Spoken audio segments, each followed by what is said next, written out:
Good day everyone! Today ang ating tutorial kung paano ba mag-lock or mag-block ng ating GCash Mastercard sa GCash app. Okay, ang kailangan natin internet connection at syempre kailangan natin mag-login sa GCash. Lalagay ko lang ang aking MPIN. And kapag nakapag-login na tayo, remind me later, dito sa may lower part, pupunta lang tayo dito sa profile. And dito, pupunta tayo dito sa may link accounts. Tap natin. And makikita na natin dito agad yung GCash card. Tap lang natin.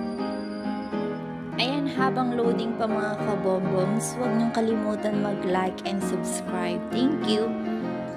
And here makikita nyo, meron akong isang GCash Mastercard na active sa aking account. Pwede tayo dito mag-add ng GCash Mastercard hanggang 3, okay? So ngayon itatap ko na tong aking GCash Mastercard. Tap natin yung arrow. And here makikita nga natin dito yung reset card pin, lock card, saka yung card status and yung virtual account number natin. Ngayon, ang isi-select natin is yung lock card. And ayan, basa natin yung magpa-pop out na message. You can temporarily lock your card to block any transaction. Don't worry, you can unlock your card anytime. Do you want to proceed? Ibig sabihin nito, kapag nilock natin yung ating GCash Mastercard, mabablock lahat ng transaction. Ang ibig sabihin nun, hindi natin magagamit ang ating GCash Mastercard. For example, nawala yung GCash Mastercard mo. Kapag nag-report ka sa may GCash, baka matagalan na yung pagtugon nila sa'yo. Unlike nito, kapag nilock mo na agad yung GCash Mastercard mo, hindi magkakaroon ng access yung nakapulot. Okay, tap na natin yung lock card.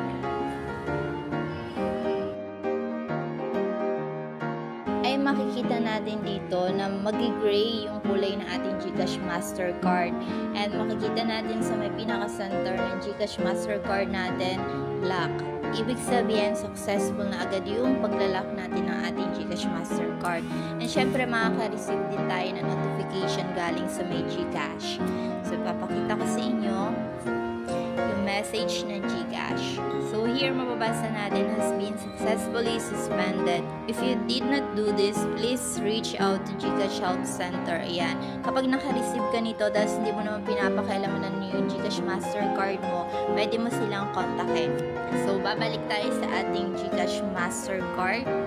Kahit nakalaki yung ating GCash Mastercard, syempre, makakagamit pa rin naman tayo ng ating GCash at makakagawa pa rin naman tayo ng mga transactions using GCash app.